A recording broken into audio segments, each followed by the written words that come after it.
Hello and welcome to Times Now. My name is Malvika Jain and I have with me Ruben D'Silva, a member of the State Assembly in the state of Nevada. This is the lower legislative body in the state. It is a key swing state and immigration is a key issue here.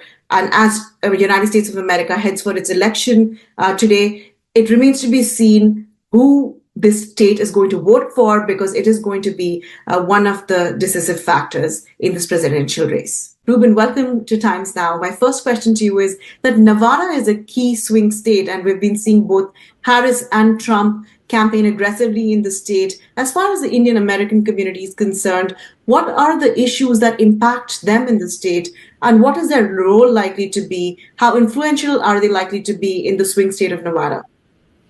Well, first and foremost, Malvika, thank you so much for this interview, and thank you also for paying attention to Nevada and the Indian American community in Nevada. It's a growing community.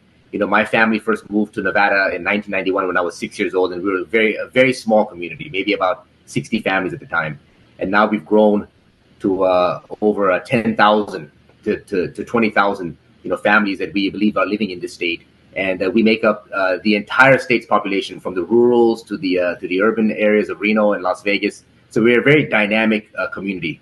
And now we also have political representation. I was the first ever Indian American South Asian elected to any office in the state of Nevada. Recently, we also had a judge, Tina Talim, who is now a district judge. I'm really hoping that she's going to win her retainment election. And we have, a Pakistani woman, Hani Nadeem, and an Afghan woman as well, Sharifa Wahab, who are all running. It's our part of the world, is being represented now in elected office, and I'm very happy to see that. And as you know, what influence does that have on the presidential elections? Because the United States will start to formally vote tomorrow. We've had some people sending early ballots. 78 million people have already cast their vote across the country, but formally tomorrow is the D-Day.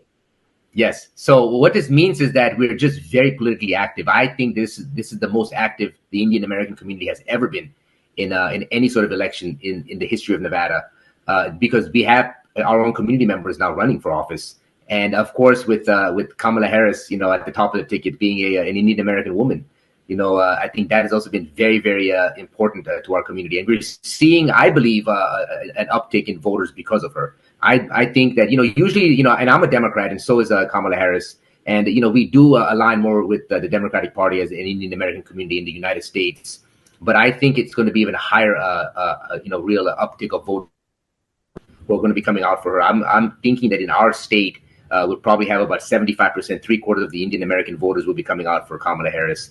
And we could be the decider, to be honest with you. I mean, this is going to be a very, very close election. All the data is showing that it's about a 50-50 sort of split between Trump and between Harris. And, even a couple thousand more community members from our community, Indian Americans, could be the deciding factor in this election. Well, when you say it's 50-50, what is it that is making Trump stand out? And I know you're from the Democratic Party, but what are the strengths of your opponent? So I think one thing that I know, and we're paying attention to what the voters are really resonating with. A lot of the voters do seem to see him being stronger on the immigration issue. There's some who think that he's been better on the economy, which I disagree with. And I know that does really animate his own base. We have a very large immigrant population here in Nevada. We have one of the largest undocumented populations as well. I, as a Democrat, want to see us as a party push for a legislation that's going to enhance the status of those individuals, have comprehensive immigration reform with pathways to citizenship. And many in Donald Trump's party don't want to see that. They want to be a little bit more, have a heavier hand when it comes to dealing with undocumented peoples.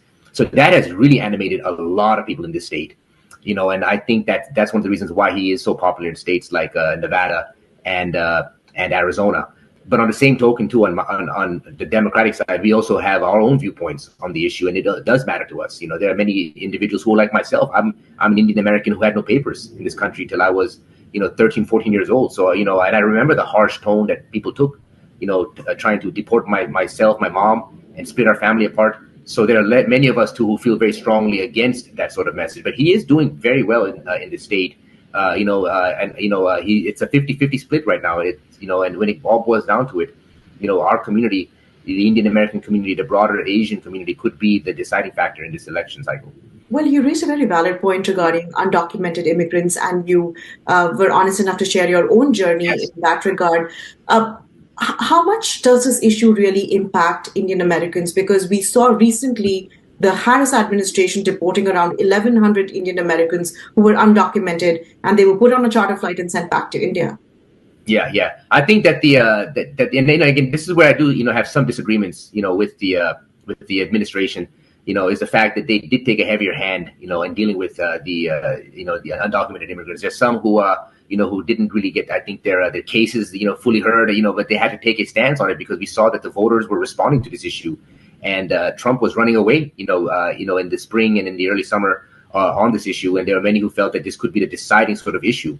So I know that the administration had to react to this, but I'm hoping that if Kamala Harris is elected to the presidency, that we can have a much more open conversation and deal with this issue in a much more fruitful manner. When it happens, and you're absolutely right. I think that the Democratic Party has different viewpoints on the issue of immigration. It is a top issue for the voters of this country. And again, if you look at the the long-standing sort of vision that Donald Trump is establishing for for immigrants versus that of Kamala Harris's, and you compare their records, I myself, favor Kamala Harris's approach to the matter.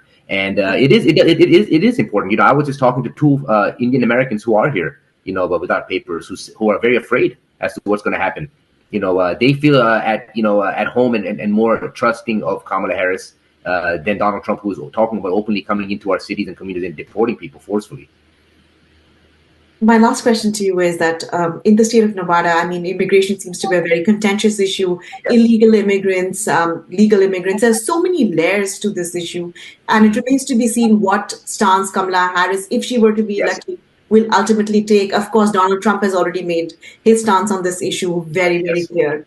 My last question to you is that what is the mood like in Nevada right now, just day before, hours before Yeah, the yeah. takes place? We're nervous. The future of our country could hinge on what takes place in this state. This is a very, very probably the most important election of my lifetime for sure, but potentially in the in modern American history. You look at the sort of visions that each candidate is putting out there for the country, and they're very different. I mean, and this election is not just going to have an impact in the next 5 years, 10 years. I mean, we can have generational impacts, based upon who wins tomorrow. And it is nerve wracking because our state could be the deciding factor, and it could come down to a few thousand votes. In 2020, it was several thousand votes that decided who won the state, and Joe Biden ended up winning. But it was a very close election. It was a close in 2016 as well. Hillary Clinton only won with 2% of the vote in Nevada, and Donald Trump ended up winning the national election. But it's going to be a nerve wracking night. There's going to be a lot of nail biting come 7 p.m. tomorrow here in Nevada. And we know that we are going to be one of the big players of the night, along with the other battleground states. So we don't know, to be honest with you. This is one of the few times where I do not really have a sort of sort of a forecast as to what's going to take place. We know that it's going to be a close election. I've spent the last few days, weeks really, but especially the last few days on the phone, just talking to voters, trying to get them to the polls, knocking on their doors, dragging them out one by one, because we know that every single vote's going to matter in this election. Well, it seems clear even today Kamala Harris was door to door in the state of Pennsylvania and asking voters Yeah, to yeah. come out. So clearly, this is an election where door to door campaigning is very critical, though we're seeing Trump still continuing to hold mass rallies and seeing a Yeah. positive response. Let's see which one of these two strategies works better and who emerges as the winner at the end of this election. Thank you so much, Ruben, for talking to us. It was a pleasure. Thank you so much. Thank you so much, Malika. I really appreciate the conversation. Thank you. Thank you.